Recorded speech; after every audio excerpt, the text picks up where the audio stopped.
All right, if you know downtown Salt Lake City, you know the man I'm about to talk to. It is Ken Sanders. Thanks for joining me, Ken. My pleasure, Richard.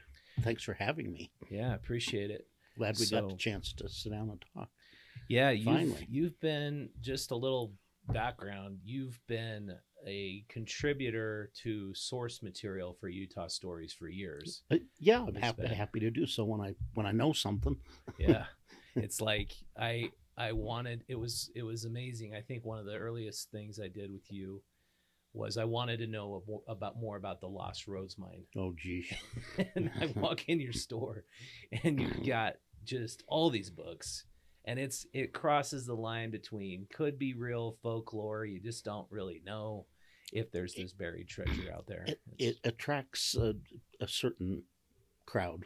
Mm-hmm. I published back in 1980, the very first book my Dream Garden Press publishing company published was Gail Rhodes and Carrie Ross Boren's Footprints in the Wilderness, a history of the Lost Roads mines. Mm-hmm. And it's intriguing stuff. But the thing about lost gold and lost treasure stories, at the end of the day, even if they get temporarily found, they're always lost again. Yeah, and the whole folklore. I encourage people to go pick up the book you published because it's just fascinating. It goes back all the way to the Nephites and the gold and golden the Mormon gold, the Nephites, the Spanish gold, the sacred Indian gold. It's George Thompson, late kind of popular historian, as I call him. He wrote his first book was on Treasure Mountain Home on Park City, and then he did Some Dreams Die on Utah's Ghost Towns and Lost Treasures. And then he did Faded Footprints to wrap up all the different lost roads and gold mine stories. The true or not, they're a lot of fun. Yeah, they are. They're awesome. So I thought, there's so much we can talk about, but something I've been really fascinated with is downtown of the 1980s. You opened up, I don't know if it was the 80s or even before that, but you had a Cosmic Airplane, which was is a publication. Was it publication first and then a store? No. What is the order in? The Cosmic Airplane originally was a hippie shop, Salt Lake City's first head shop at 9th and 9th in 1967. Steve Jones, Sherm Clow opened it there. Oh, okay. With imported beads and bells from San Francisco. Nice. Incense and psychedelic posters. It's a total hippie shop. Phillips Gallery, they were there then. Over the years, Mother Earth's Things was there. Dave Fagioli's Round Records and Bound Books was there. Black and White Bookshop was there. Nature's Way was there. The Connection, another head shop. That neighborhood's always been an incubator for the underground, for the hip. And it was like a little Hayton Ashbury type place. Yeah, a little emphasis on the little. Yeah. Steve was only there for about a year. He moved into an old cavernous warehouse almost next door to the Rio Grande Depot.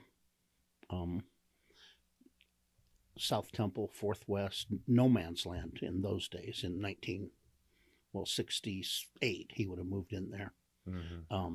Bruce Phillips became Utah Phillips and ran for Senate on the Peace and Freedom ticket. Rocks and Graveler the blues band, Smoke Blues Band, got their start in the back room. The Human Ensemble Theater got their start in the back room of the Cosmic, where Steve slept on a cot. Really? And it was this cavernous place. He just let anybody do anything. I had a big old magazine rack full of illustrated books and comic books and sci-fi and shit that I was into when I was young. And he just let people do their thing there. And it was Ben's Railroad Exchange was next door to us. The Ophelia Taylor's Cafe was around the corner in the alleyway. What was the Railroad Exchange? It was an old working man labor bar. Oh, just a bar, huh? For working men, white men, not women, not nothing else. Black people. The Waiter and Porter's bar in the Rio Grande Depot and Mrs. Taylor's was where Black people could go and eat and drink as late as in the 1960s in Salt Lake City. Seems inconceivable to us now. Yeah. But I lived through all that. The Bens became the Sun, the gay club that's still with us today. Oh, okay. They got their start at that spot. Wow. Steve always had dreamed of having a bookstore. By 1975, he approached me about managing a store for him and a new partner he was taking in, Bruce Roberts, an old 60s radical up at the U, SDS guy. He'd been left some money in his family, and he invested $50,000, and I talked my way into a 3-way partnership, and the 3 of us, beginning in 1975, gave birth to the Cosmic Airplane Books and Records.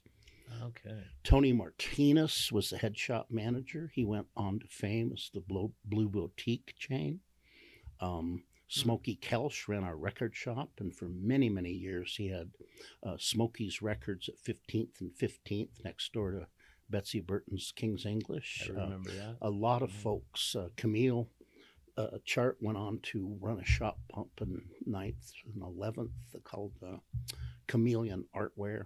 An awful lot of the original folks that worked for us in the Cosmic Airplane years, the 70s, went on to form their own stores. That's really cool. So it was literally a local business incubator. Absolutely. And it got people it allowed people to kind of test their idea and find a market and then grow their little mom and pop business out of it. Steve's dream was always to have a coffee shop, so he started selling shares in the Cosmic Airplane Coffee House. Those days we didn't know that those sort of things were called securities, and they were regulated by the state and federal governments. So that got shut down pretty quickly. I think I gave him $10 for my share. Coffee shop. When you guys sort of officially incorporated a business and you had your book and magazine shop, when did you initially get into thinking I want to publish as well? Like, how did your little magazine come out of that? Well, we started with, we had the head shop. I created the bookstore. We had the record shop. We had the gift shop. And we kept expanding into different bays on First South there. Between 2nd and 3rd East, it was, that district was Film Row. Nobody knows this. The Cinegrill restaurant was just up the street from us, and it was named that. The old Blue Mouse Art Theater was a studio theater, and that little block, my old rare book room, was cellulose nitrate film storage vault. So the vault you were in had a chimney, and it would just burn that up if the film caught fire instead of burning the whole place down. And nobody knows that history of Film Row in Salt Lake City anymore. I remember the Blue Mouse. I remember seeing a French film when I was a little kid there. The films I saw at Blue Mouse, let's just say we'll leave it at 2. Eraserhead and Rocky Horror. Eraserhead. That was David Lynch, right? Oh my stars and whiskers. Yeah. So there was a book that had been self-published called Footprints in the Wilderness, Gail Rhodes and Carrie Ross Borden. I couldn't find the thing, and people bugged me to death. I was getting $50, $100 for it then. And one day, Gail Rhodes walks into the shop and said, I spent the last 10 years rewriting this book, and I got a new book, and I'm looking for a publisher. Publisher? I can sell that book. I had a banker friend at Zions Bank. I called him up, and I went down there and signed a piece of paper, and he gave me $5,000 and put it in my brand new account. And I used that money to publish my very first book. I've published a lot of strange books between now and then. And for 10 years, I published the Edward Abbey Western Wilderness Calendar, which morphed into a line of 17 different national park and wilderness calendars. I published them in cooperation with the Grand Canyon, with Yosemite, with Yellowstone, Big Bend, Great Smokies. It was a whole empire. And all I'll say about that is by in the late 80s, early 90s, it all collapsed. It's too long a story to tell, but I got left with a lawsuit, and the guy that stole my company from me sold it for $5 million. And I got squat. Oh man, That's the Reader's Digest version. wow. But I came back from that, and I was kind of, for a long time, in the 80s, I had offices over on 7th West, a few blocks south of Corky Raw's Summum Pyramid Temple complex. Wow. In the old KNAK radio studios. Got a really cheap deal on rent, and then as the things were collapsing around me, I moved out to a couple of different locations in South State Street, where my parents owned a block of buildings there, and they had one they really weren't using, so I got free rent for a few years. And when my daughter was still a teenager, 28 years ago, I went down. Bruce Roberts, my old Cosmic partner, was running a book distribution business out of my old bookstore. And genius, and I'm not. I said, duh, this will make a pretty good bookshop. So I started paying the rent, kept moving Bruce's stuff further and further to the back room until I got him out. And my daughter and I, in September of 1997, opened up the latest incarnation of what's always been Ken Sanders Rare Books, or the ghost of the Cosmic Airplane, if you will. Mm-hmm. Only people of a certain age know what Cosmic Airplane is. Yeah. And I never ever meant to go back into retail, but I did. And what was the period of time between Cosmic closing and you opening Ken Sanders there on 3rd? Well, it was pretty south? Well, oh gosh, that probably a long time. 81 to 97. Oh wow, okay. But I had 2 other locations in between. Yeah. Cosmic Airplane was my first real store. I created. Yeah. Not the head shop. That was Steve. Not the record shop. That was Smokey. Not the gift shop. That was Camille and Karen and others. But I created the bookstore. One time we had 30 employees. When I was forced out in 81, we were grossing $1.4 million. Wow. It was pretty successful. Money back then. I never made any of it. And now, Rich, almost 30 years later, I'm clearly not ready to quit. I'm not dead. I haven't gone out of business. We've moved. And I'm really trying to get the word out, because people just think what they want to think. Mm-hmm. We have, through the graces of the Leonardo Museum and Salt Lake City, Mayor Mendenhall, and the City Council, 3 years ago, they voted 7-0 to allow me, because I'm not a nonprofit. They can do anything they want with nonprofits there, but I ain't one of those. Mm. And we moved in. We've been trying to make it work. We moved in full time as of September of last year. We've survived the pandemic. I think we've survived the move, but it's been so stressful. I'm still moving. My truck in the parking lot is full of books right now. I got to go unload. We're still moving. That square footage you have in the back, that's just enormous. The old store is 4,000 square feet. We've got, with all the nooks and crannies, excuse me. With all the nooks and crannies, we've got almost 8,000 square feet on 3 different floors. That's crazy. Of the 5-story Leonardo. Yeah, it seems like the space is just so massive that you could almost make it into another library, downtown library. Well, it was a library. It began as a library in 1964.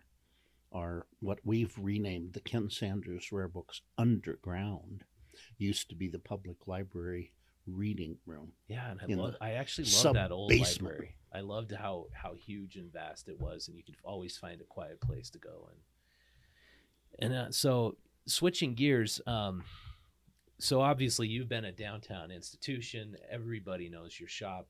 The thing I've loved about your shop, when I shared Third South with you when we had our office there, was I'd have a story idea, and I'd say, I want to learn more about Edward Abbey. And of course, you were friends with him and R. Crumb, and you helped publish these books. where you published his Monkey Wrench Gang with R. Crumb, which is an amazing piece. And you've just been this fixture down there, and you talk about, you know, the social fabric of a community consists of a small business. You know, you don't ever think of, oh, I just love that cheesecake factory in Salt Lake, I'm going to fly there so I can just go eat there. Let's have another chain restaurant. Let's have another chain hotel. Let's have another bland piece of Americana. That's not what make great cities great. Mm-hmm. And along those lines, I don't care if it's, you know, eBay, Amazon, let's just call them billionaires. Mm-hmm. Why, over and over again, do we, the people, throw all our money at giant billionaire corporations and individuals at the expense of local, homegrown, indigenous businesses? Mm-hmm. Could you please explain that one to me? And we're doing it again. The governor, both city and county mayor, have signed off on giving billions of dollars to billionaires to build sports complexes. Yeah. Ryan Smith and the Larry Miller family. Why don't they use their own damn money to build those things with and save the taxpayer money? How about building shelters and services for homeless people? How about, if you're going to give eBay $10 million and you're going to give sport billionaires billions of dollars, where's the money for the rest of us? Why aren't you servicing the small businesses that are struggling through the pandemic and inflation and everything else? Why aren't we helping our small businesses? Bookstores don't have they have a bad mortality rate. I sure as heck wouldn't want to run a restaurant, and they're way worse than a bookstore. I don't have to throw my product away at night when it doesn't sell, at least. And it's just like, it's hard enough already to be a small business, but you got to give all the chain restaurants, all the chain stores this huge leg up. And you got that City Creek Center sitting there. General Growth Partners run that, and they give huge discounts to every single tenant there. But the rack rate is $75 a square foot. Yeah. What if you don't have some kind of partnership, you're the Apple Store and you're in 20 other locations they have. What in God's name am I going to sell that I can pay $75 a square foot in rent? Mm-hmm. And it's all about, we reported this over the last 18 years. It's all about trying to dominate and monopolize the buying public. And when you had downtown where it was split between, you know, the north half where you had the LDS businesses, ZCMI Center, and then all of the ZCMI businesses, and then on the south half you had Auerbach's and Paris Company and Baker Shoes and Broadway Music. It was like you had a balanced street, and you had a kind of a symbiosis. Like you could go to the LDS quarters and go to fun places around, you know, ZCMI, but then you had a Jewish area, and then you had a whole bunch of different restaurants and diversity. But now that balance of power is obviously tipped, and it's just corporate retail domination. We're going to keep everybody in that mall, you know, monopolize their dollars. 18 years ago, when Utah Stories started at Third South, it was a vibrant neighborhood. We had 15 to 20 businesses open for the monthly gallery strolls. And particularly over the past 6 years, they've systematically killed it. On my side of 200 East, every single building except mine and the Green Ants has already been torn down, and they can't wait to push ours down.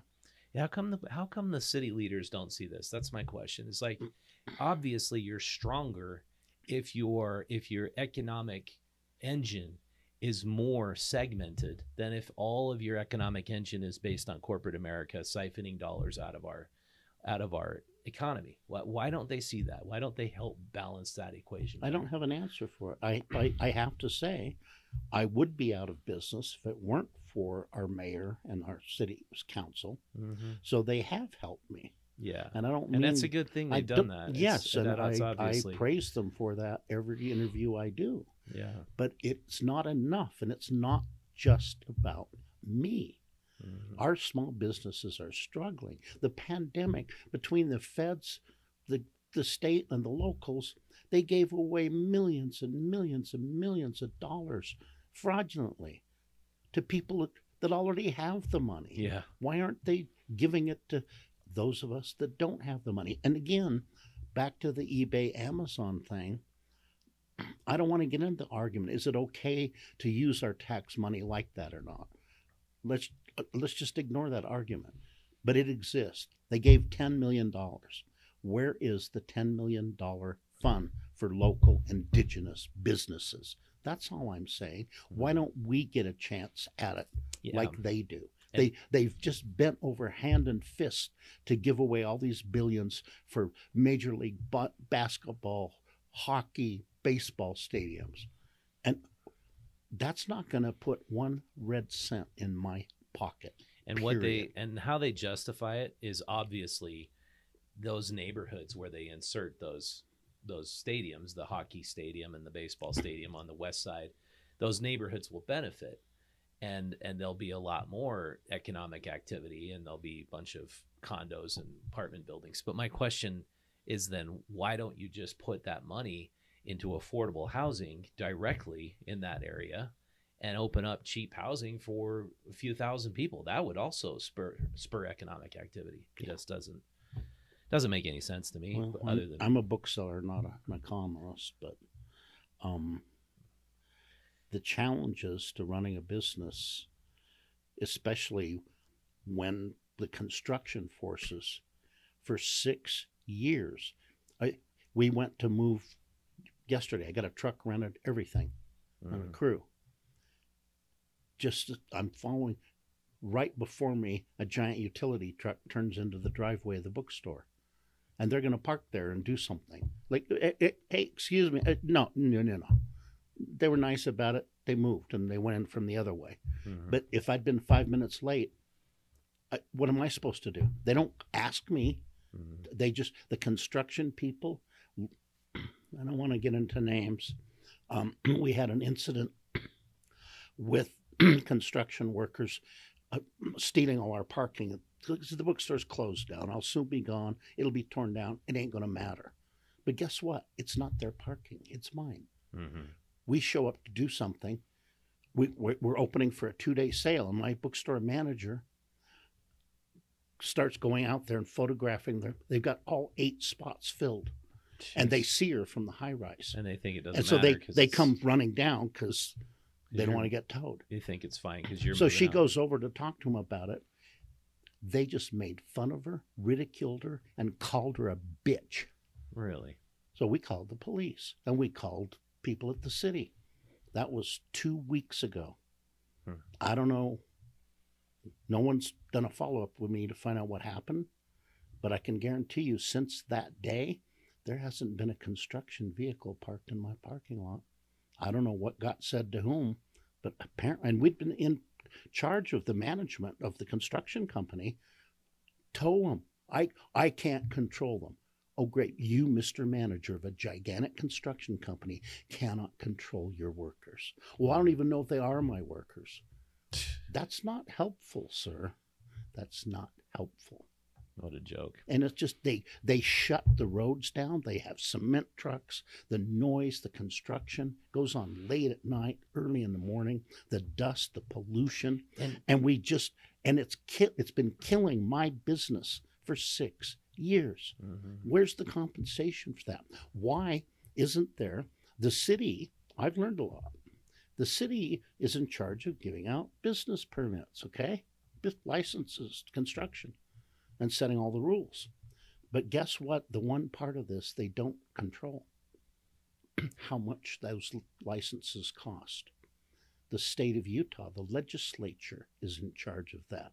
And given the enormous quantity of legislatures who are in various real estate, construction, and development businesses, they will never allow those prices to go up. Mm-hmm. The construction project across from me is, I've been told, is $350 million. Wow. Why isn't there 10% of that, 1% of it?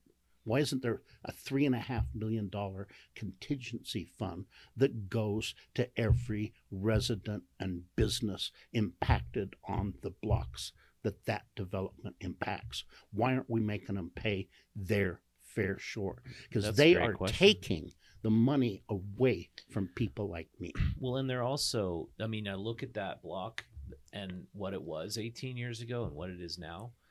It's like they're absolutely redesigning the character of it. Like it used to be quaint and short and Mhm. made for small business, like made for walking and strolling and, you know, window shopping.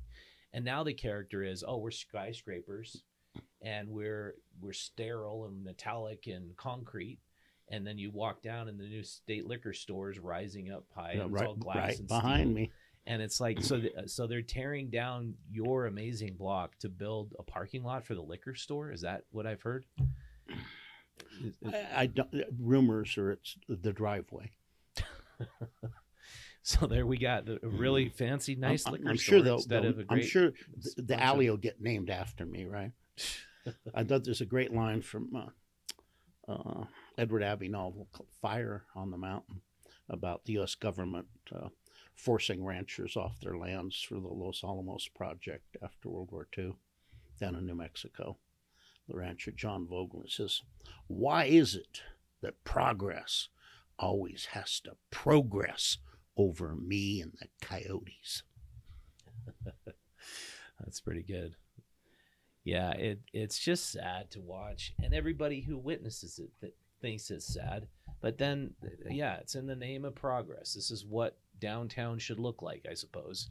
But according to who? It's just What's the trade-off? What are we getting for it? Are we getting cleaner air? Are we getting what's the trade-off here? Yeah.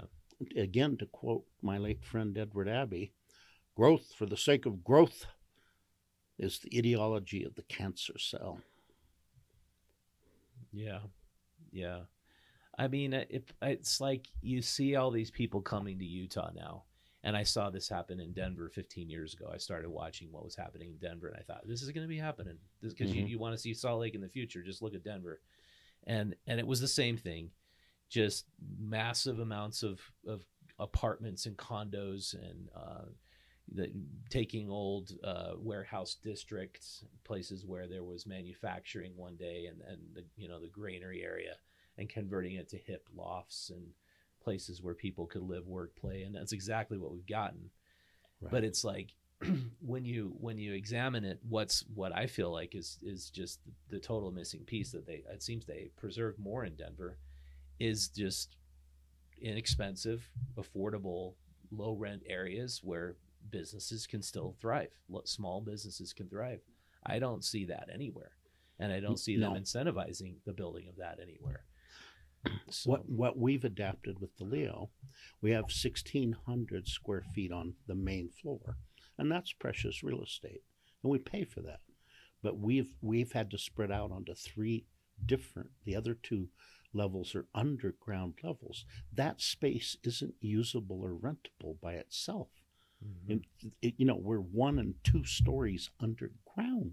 Yeah, so you kind of get them to come in on the retail level and go downstairs. And it's being difficult. Yeah. But we're doing our best. We think the opportunities to grow with the Leo in the city, we're trying to find ways to adapt to things. Do you know how many times the city closes down 2nd East, my front door, to bicycle marathons, jogging marathons, Days of 47 parades, living tradition, art festival? That means, and in the past, what they've done is they literally walled the library and the Leonardo out of these things. And I'm going, hey, wait a minute, I'm here now. Mm-hmm. You can't shut they just my put door. The fence in front of the Leonardo. Yeah, so how about like opening it up and incorporating? You've got these incredible resources, the library and the Leonardo, and now me there. Make us part. It won't work for everything, but things like the Arts Festival, Living Traditions, also a lot of these festival things that close, especially with the setup and teardown, you're looking at 10 to 14 days. Mm-hmm. So, okay, does anyone want to pay me $3,000 a day for shutting me down? I don't think I'm going to get very far with that. Yeah, that's terrible. So why not make us a part of it? Open us up to it. Guess what we've got for the summertime, Rich? air conditioning. Yeah. We can do readings, we can do events indoors throughout our 3 different levels. And so can the library, and so can Leonardo. And yeah, and I'm looking at, I've looked at downtown Salt Lake and what it's shaped into, and how the bookstores for me have always been landmarks because I love books. And you look at Main Street now, and you see Weller's Books was transformed to a different bookstore. Weller's was on that. Now they moved on. They were on 2nd South before they moved into Main Street when I was a kid. Oh, really? But okay. But Sam Weller's Books was on that was Main such an incredible at that shop. same location for 50 years. Yeah, and now it's just empty. It's just sitting there rotting. And I guess the brothers who owned it thought that they could tear it down and build something better, and lost the financing. And you see that same story has been played out in a few different locations. I see the old Coachman's. Yeah, the Coachman's is the one I was thinking of. It's just the guy couldn't get financing, I suppose. But it seems like the big wigs come in from out of town and they get financing, and they build these giant templates that were, built some other place first. That Astra Tower existed in Boston before it existed in Salt Lake City, and then that Post place exists. It's in Denver, and now it's here. But it's just like this cookie cutter stamp, homogenizing everything. Yeah. Do you see any hope to ending or stopping the centralization of power and money? We're seeing a growing gap between the rich and the poor. Less, it seems, economic opportunity, more high housing costs. No, because the people that have the wealth are choosing this path, and it's a path of concentration and consolidation, and they don't care about the rest of us. They don't care about the middle class. They don't care about the lower classes. They don't care about the homeless. And the only thing I can determine or detect they do care about is their own affluence, and it's all about greed. Yeah, it's just that's the what age I don't of seem greed. To get it. We thought that was true of the 80s, but the 80s greed is nothing to what we got going on now. I don't mean to pick on Taylor Swift, but it's news that she sold one of her 2 private jets. I mean, wow, way to save the environment. Yeah, her billions of dollars she earned on her tour, and everybody loves Taylor. But she's just like the product of the commercial record industry now. I have a very good friend, Kate McLeod, local musician. She's been here for virtually her entire adult life. She can't make a living here. Yeah. And I think she gets checks from Spotify every year, $12. Try and live on that. Yeah, it's ridiculous. Just... Why aren't we? You mentioned, bookstores as a cultural institution. Well, we have lots of literary, bookstore, artistic, art galleries, things that do mean things to a great deal of us, and that are about our art and culture and are spiritual and powerful and enabling for people. Yeah. But we don't fund them. We don't help them. And if we care about them, why is that? Why don't we do that? I don't have any answers for that. Well, to me, you look at our landscape here and you find that depression is running rampant, isolation. A lot of people get addicted to drugs. Then we see the result of that in the homeless population. And you think about, well, what leads to quality of life? What creates quality of life? And how come that's not the priority instead of the developer greed? And it's obviously when you can walk in a business and you can see a business owner that has more quality than walking in and you have a screen and you punch out your order and it pops out. It's just like I went to a place, I won't name it, to order a chicken sandwich, and literally you had to do everything on some computer screen outside. And it's like they don't let you in anymore. It's and everything's okay, I'm voting with my feet. Yeah. I left. Yeah, and I just see that I had this guy on named Joseph Grenny who started the Other Side Academy, which helps felons get a second chance. And his son explained the bottom rungs of that economic ladder are broken. You can't just get back up off your feet because Amen. there are all these broken rungs that are almost deliberately gone because there's no vocational training for the people at the bottom anymore. If you've gotten a felony conviction, you're getting out of prison, you need some way to have a skill to earn money. So instead, they've created a new vocation, which is called being disabled. And you get on the disabled rolls of SSID, and you get free money. And the only trick is you got to stay home and do nothing. And then what are you going to do? Drink alcohol and use drugs, and you'll get paid. And eventually you qualify for housing. So the government solutions to the problem are failing. Absolutely. The Other Side Academy, I happened to be the Chamber of Commerce meeting, which I never go to, years ago when they came to town. And these two guys got up and said, "Hi, my name is so-and-so. I'm a drug addict." The other guy said, "My name's so-and-so. I'm a felon." Mm-hmm.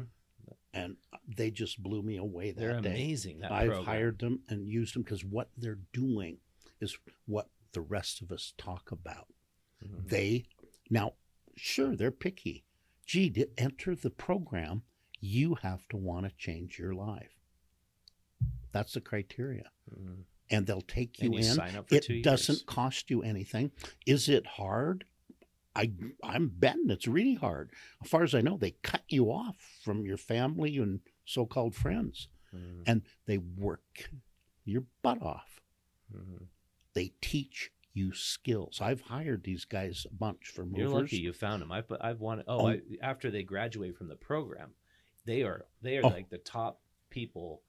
Businesses want to hire as well. They have the skills. They have the work ethic, and they have a work ethic instilled in that's like insane. Mm-hmm. And the last time we had a group, I thought they were the other side, but they're not. It's just, but they are. I can't remember the fellow's name. He's a graduate of the Other Side. And guess what?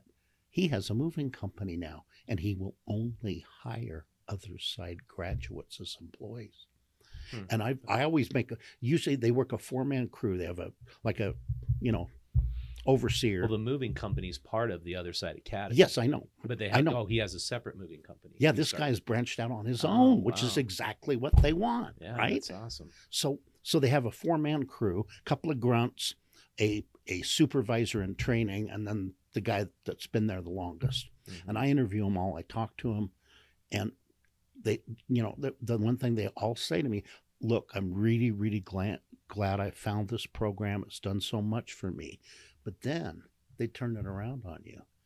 But we're the reason why this program works. If it weren't for us, it wouldn't work. They have taken ownership and pride in that. Mm-hmm. And they're absolutely right. Mm-hmm. And you can't hire anybody that's going to work harder than those guys do. And they do women programs now too. They started out just doing men. Yeah. And they're allegedly building, you probably know more about it than I do, this little tiny village concept on the west side in partnership with the city. I'm all for that. Awesome. They're putting their money where their mouth is. Well, it's growing. They're little. Yes. It used to be one mansion, and now it's a big campus and multiple they're buildings. Going both directions. And it's so great because I did a tour just a couple months ago, and we've had kids with behavior problems from the foster care system. And their protocol for the behavior problem adults is exactly what you got to use with kids, which is you hold them accountable, you make sure they're aware of the problem, and they have something called a step down where, okay, we can't deal with what you did right now. We're going to move on with the day. But if you got a step down, you're spending 10 minutes after dinner cleaning something. And that means you didn't do your job. You talked back to your supervisor. You did something to disrespect your colleagues or your boss. And it's like, you got to do that same thing with kids. Otherwise they want to rule roost. They want to take over. So it's just personal accountability, people taking pride in doing work and having a work ethic. And then they learn those skills. Yeah, learning actual skills. And like this fellow graduate of the Other Side now is the boss of his own company. Yeah, that's and he's continuing in the private sector what the Other Side is doing. Yeah, and it doesn't get better than and it's that. zero government funding. It's nothing. And meanwhile, we're spending, if you count everything, all the ancillary services and everything, $300 million a year for homeless issues and homeless support, and more money for free apartments where they're using drugs all day inside of the apartments. And I just see it as it's a failed concept to believe you can make somebody disabled and tell them they can't do anything, stay at home because you're worthless, and somehow that's going to improve their situation. It's like, no. Yeah, but it's a interesting dynamic to look at downtown. And so I just wish there were more. Maybe there are, and I just don't know. There's other things going on like the other side. In other states there are, but as far as what I notice is you've got the Road Home organization, which runs Magnolia Apartments, Wendell Apartments, Grace Mary Manor. There's another one I'm forgetting. Those places are cesspools for drug activity, sex trafficking, that deteriorated the neighborhoods all around them. And it's because they don't give people any dignity of work. I think dignity doesn't come from having a free apartment. You get dignity from having a place to go to work and put your talents and efforts. Well, you take everything away from people. The last thing you take away from them is hope. Mm-hmm. And if they don't have that left, there's nothing left to lose. Yeah, but you've thought about this problem and studied it. Obviously we need more cheap housing. That would be a great solution that we're not providing. No. But other than that, what do you think the government or the public, I should say, should do to help alleviate this growing problem? Well, when we can identify services that are working, in my opinion, the other side is at the top of that list. And I'm not tons of money, but I try to give money, to all manner of shelters and,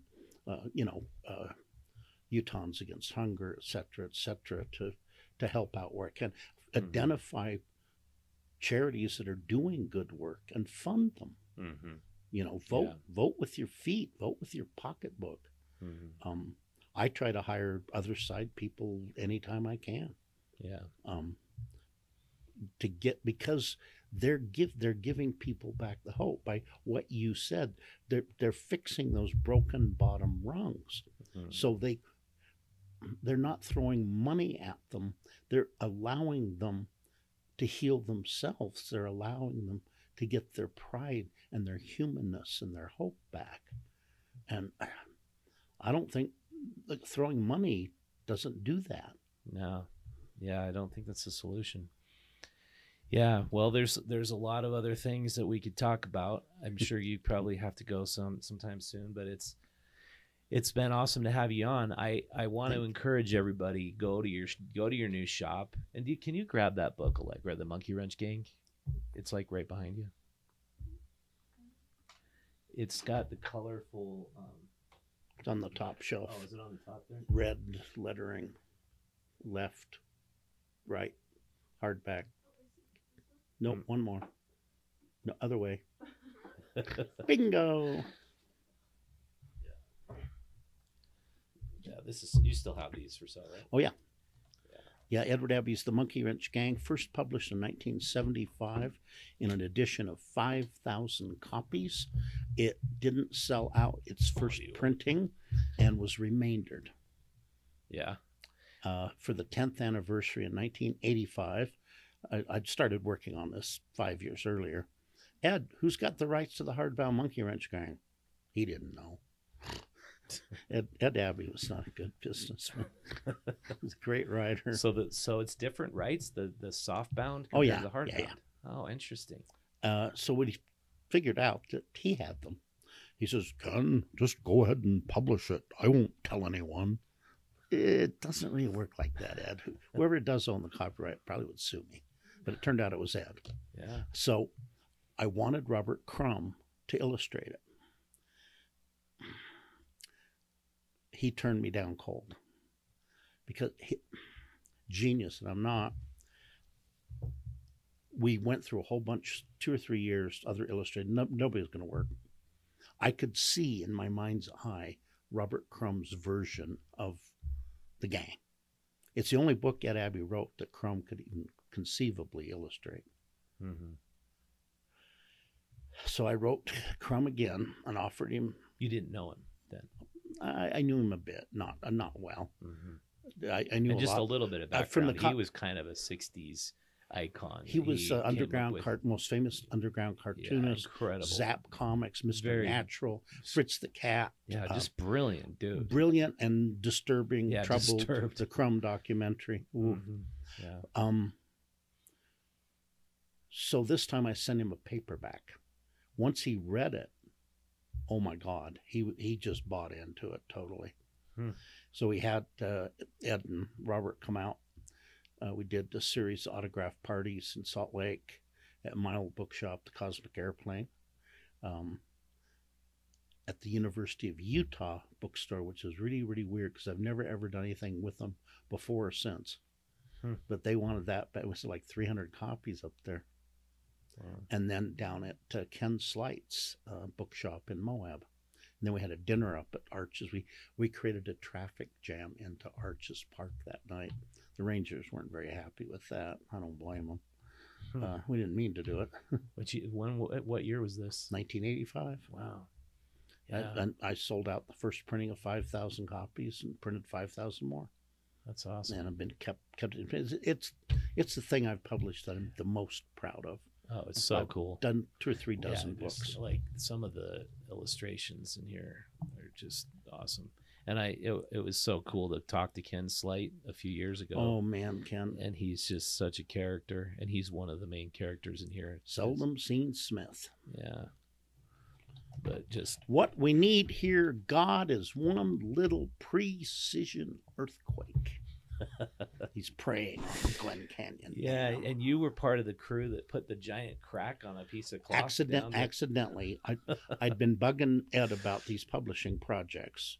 And in 81, he called me up. I never called Ed because Ed did not talk on telephones. If you called him up, it was like having a Zen conversation. He didn't talk. Really? So, Ken, if you want to talk about that silly calendar of yours, come down to Lone Rock Campground for some kind of spring rites. That's all I'd been planning my first backpack into the maze about that time.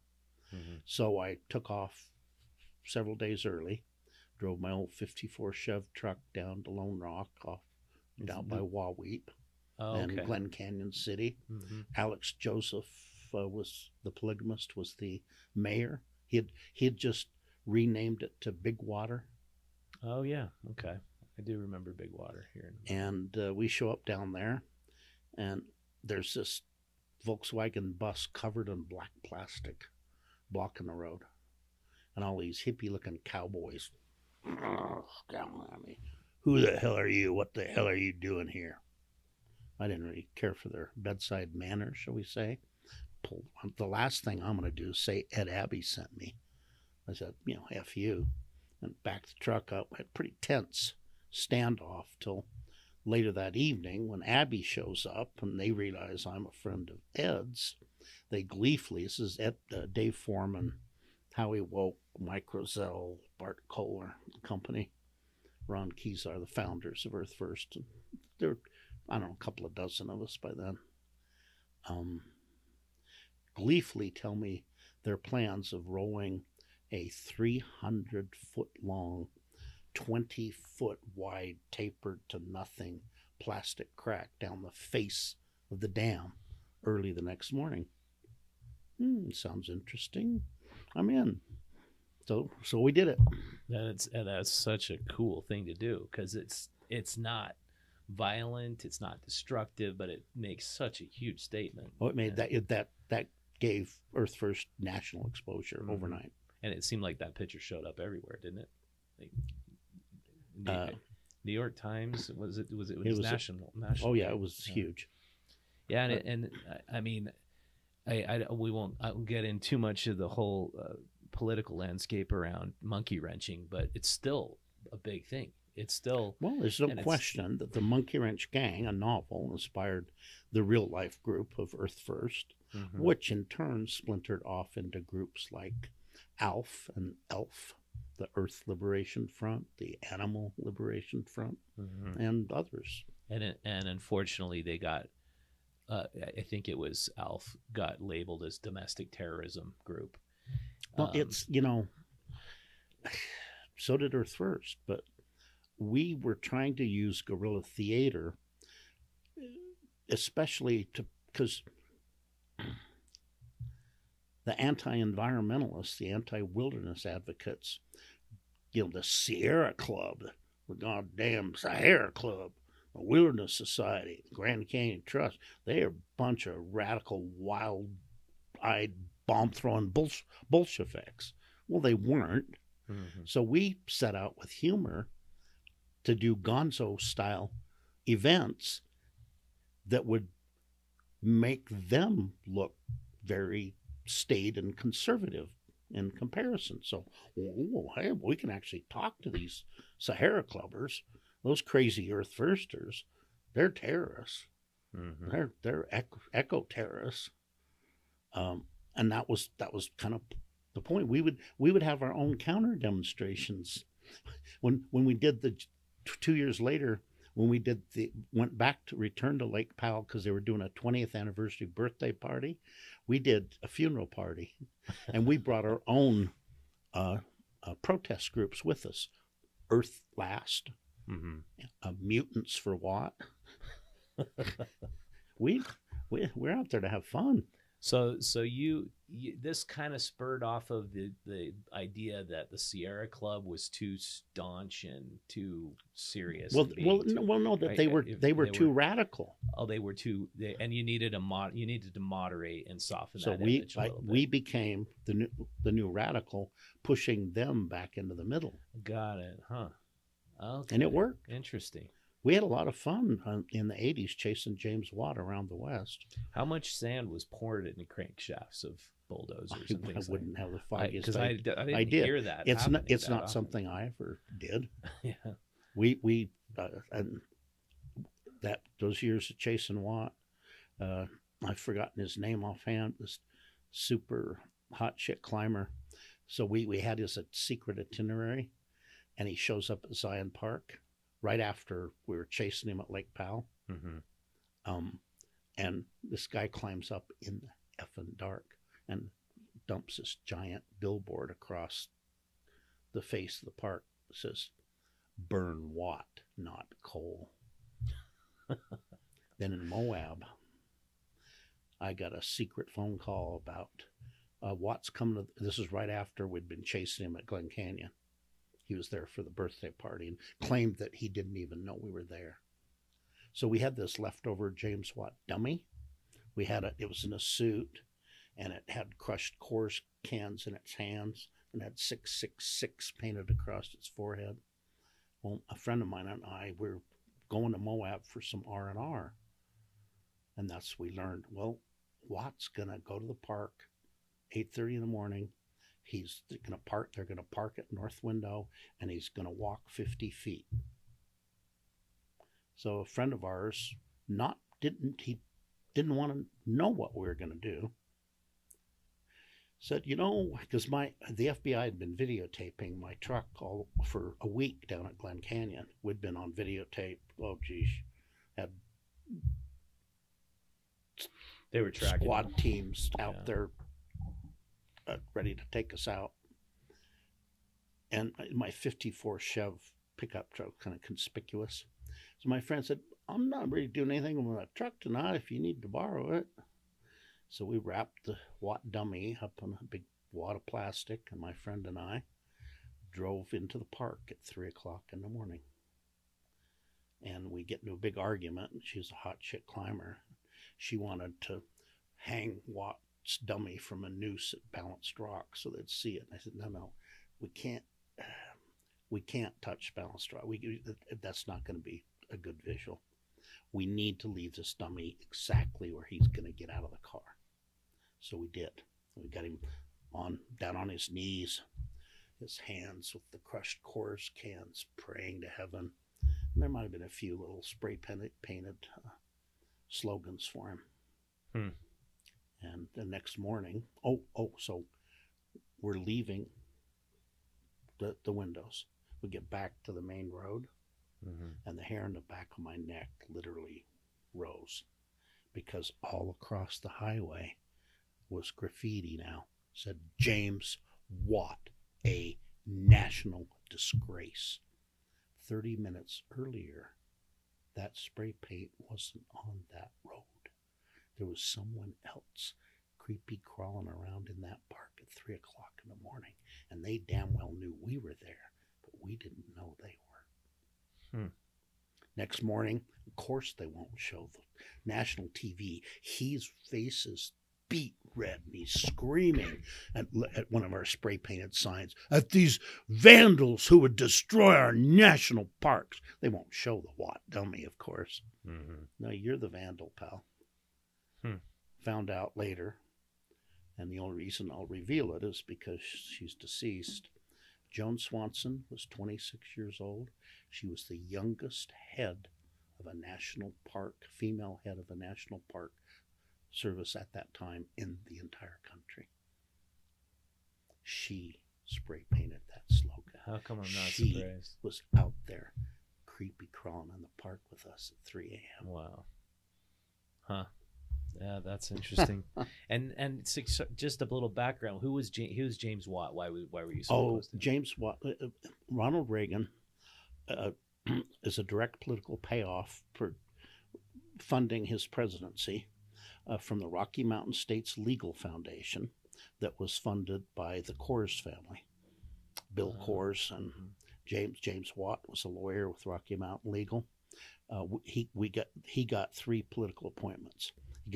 They got James Watt as Secretary of the Interior, Robert Burford, the BLM, and Ann Gorsuch, the head of the EPA. So we ran all 3 of them out of office. None of the 3. They just got that appointment terms. Because they were cronies. It was a payoff with Reagan. To Reagan, to the Rocky Mountain States. Interesting. So Gorsuch and Burford got married afterwards. And what's the last name of a recent Trump Supreme Court justice? Neil Gorsuch. That's the spawn of the Reagan cabinet. No kidding. Interesting. Wow. Those days seem like yesterday to me, but it's hard to imagine. I mean, this was what was this from 80 to 84? Well, you look at the Department of the Interior and you look at Glen Canyon, and I mean, that decision to dam Glen Canyon and turn it into Lake Powell, that was made. What in the 60s? It was made 60s, in the 40s, early 50s. So they began construction in 56. Yeah. The coffer dams weren't closed until 63, and that's when Glen Canyon began dying. Floyd C. Dominy was the director of the Bureau of Reclamation. John McPhee wrote a brilliant book called Encounters with the Archdruid. He took David Brower, who was the Archdruid, down a Grand Canyon River trip with Floyd C. Dominy, and they argued for 2 weeks. And he turned it into a book. I'll have to read that. It's a really good one. One of McPhee's best, I think. And he's written a lot of good books. Yeah, I look at that whole issue, and it's like, it's there. There's not much you can do about it now. It's filling up with silt at this incredible rate. It's not generating that much electricity, I've heard, anymore, because it's so full of silt. And yep, it is. Though it's beautiful because, we did 2 years ago, we did a Glen Canyon Institute cat trip. And actually, my friend Kate McLeod and I are with Crate Incorporated are doing a Cataract Canyon trip over Memorial Day weekend. I tell stories and lies, and she plays music, writes songs. And awesome. We'll get to see parts of the upper Glen Canyon that's been voided now. And yeah, it's towering piles of mud. And they've named it the Domine Formation after Floyd. And what's beautiful about it, all these eradication attempts to get rid of that damn tamarisk, it's up there and the water's down here, and it's dying off naturally because its roots don't go to water anymore. So you just take the water away and it dies.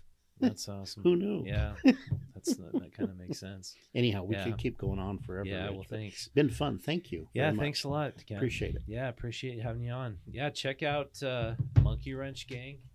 This is the book he's published with Edward Abbey and Art Crum, and the shop at the Leonardo. It's an awesome place.